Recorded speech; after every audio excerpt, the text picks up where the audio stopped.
Vamos falar de Simone de Beauvoir. É um nome que, com certeza, divide opiniões. Para muita gente, ela é simplesmente a mãe do feminismo moderno. Para outros, uma figura cuja vida pessoal contradiz tudo que ela defendia. O fato é que ela foi uma das mentes que definiram o século XX, e as ideias dela moldam o nosso mundo até hoje. Mas para a gente entender esse legado tão complexo, a gente precisa olhar para as duas faces de Beauvoir, o ícone e a controvérsia. E tudo começa com essa frase aqui, talvez a mais famosa dela e com certeza uma das mais poderosas. Não se nasce mulher, torna-se mulher. Pensa só no que isso quer dizer. Nessa única frase está a chave para toda a filosofia dela e para a revolução que ela começou. A ideia de que ser mulher não é um destino biológico, mas sim uma construção, algo que a sociedade e a cultura criam.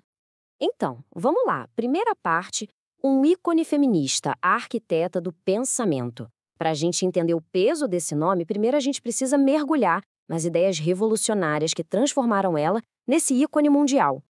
Em 1949, ela lança O Segundo Sexo. O impacto desse livro foi, assim, um verdadeiro terremoto.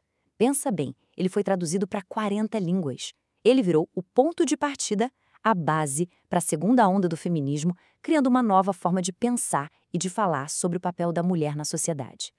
E de onde veio essa ideia? Bom, a base do pensamento dela foi uma adaptação bem radical do existencialismo. O companheiro dela, o filósofo Jean-Paul Sartre, dizia que a existência precede a essência. Ou seja, que a gente não nasce com um propósito definido. A gente cria o nosso próprio sentido com as nossas escolhas. O que a Beauvoir fez foi genial. Ela pegou essa lente e aplicou na condição da mulher.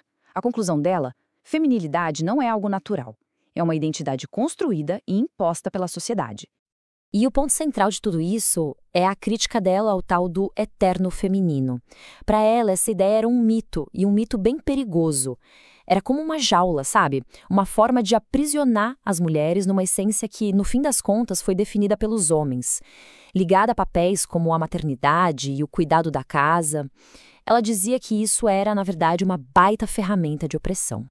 Ok, segunda parte. Criticando os outros da sociedade, das mulheres aos idosos. E é importante dizer que essa análise dela sobre opressão não parou nas mulheres, não. Ela foi além, olhando para outros grupos que a sociedade também colocava de lado, como o outro. E um exemplo claro disso é o livro A Velhice, de 1970. Foi um trabalho super pioneiro para a época.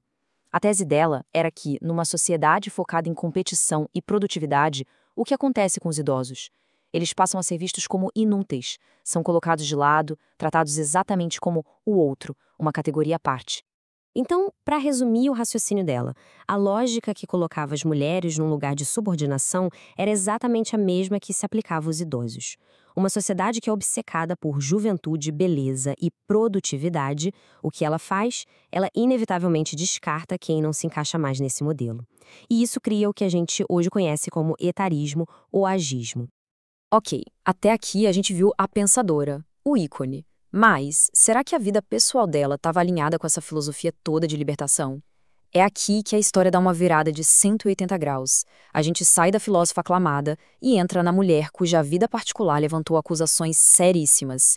Acusações que parecem ir contra tudo que ela pregava. Terceira parte, uma vida privada controversa, a face oculta.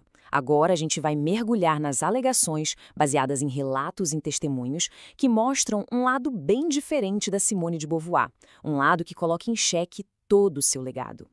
O ponto de partida para entender essa controvérsia toda é o famoso pacto dela com Sartre. Eles queriam quebrar as regras da época, então decidiram ter um relacionamento aberto. A única condição era sinceridade total um com o outro.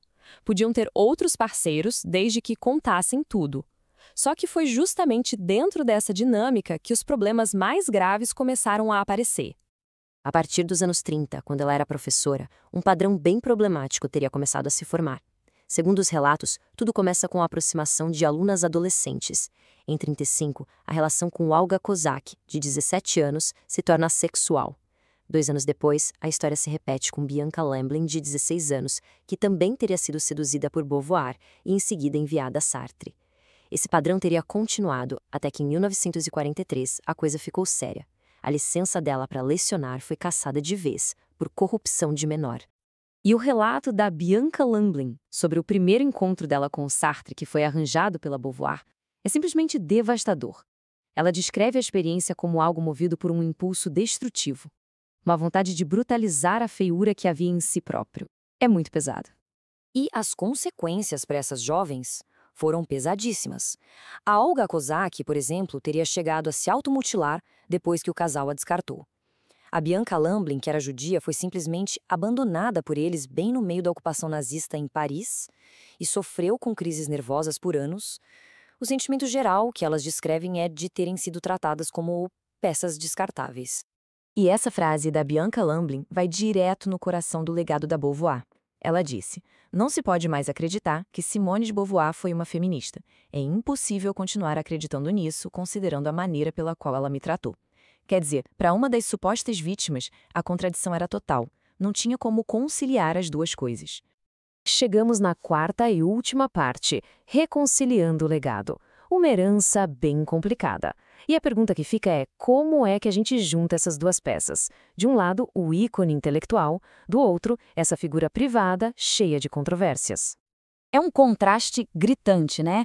De um lado, a gente tem a mãe do feminismo moderno, a grande defensora da libertação da mulher. Do outro, segundo os críticos, a gente tem uma professora que teria abusado da sua posição, manipulado os jovens e vivido uma vida que, na prática, contradizia tudo o que ela escrevia. Mas, e aqui tem o mais importante, a verdade é que, apesar de todas essas alegações gravíssimas, a influência intelectual da Simone de Beauvoir é inegável. A obra dela continua aí super presente, moldando discussões sobre gênero, filosofia e sociedade no mundo todo. E isso tudo nos deixa com uma pergunta bem difícil, daquelas sem resposta pronta. Dá para separar a obra da pessoa, as ideias de quem as escreveu? Como é que a gente deve avaliar um legado que foi ao mesmo tempo tão libertador na teoria e, segundo acusações, tão prejudicial na vida real de algumas pessoas? É uma questão que não vale só para Beauvoir, vale para muitos outros e que continua em aberto.